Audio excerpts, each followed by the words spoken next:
Paramashivoham. Om Nithyananda. Paramashivoham. Om Nithyananda. Paramashivoham. Om Nithyananda. Paramashivoham. Om Nithyananda. Paramashivoham. Nithyananda, please relax. I request all the participants to now post in the chat what exactly did you experience? How did you experience the power manifestation? What did you see, smell?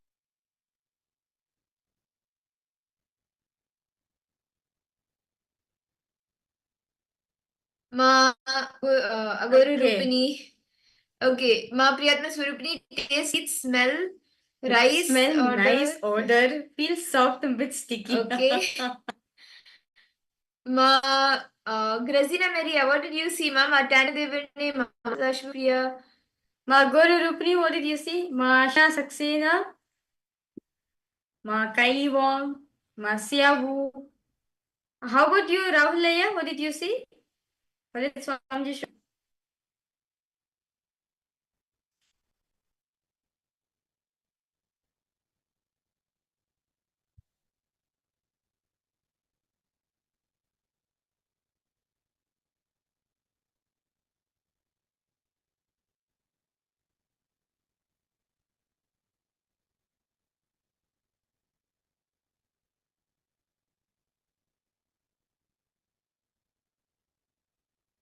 Come on, each of you can post. Ma Grazina, how about you? What did Swamiji show you? Ma Fatima Dehastani, Ma Anandeshwari, Ma Tanya, Ma Mahasadashiva Priya. Request all the participants to post. What did Swamiji show for each and every one of you? Okay. Ma Aguru Rupini, you scan quickly now. Why don't you scan now? Ma? Close your eyes, connect to Swamiji and scan now.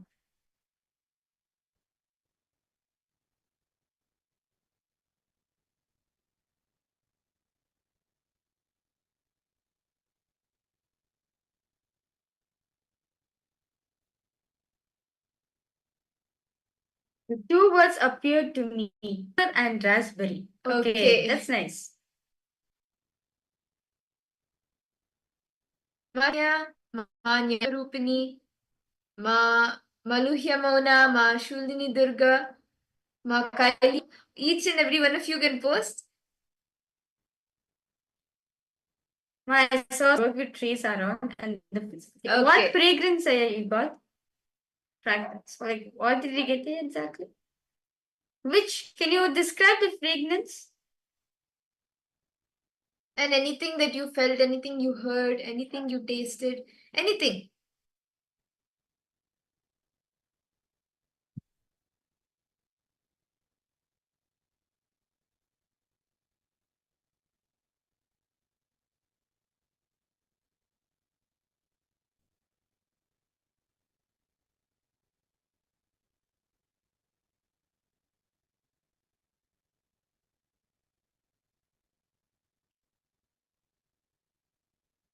Lover. Okay, no problem here.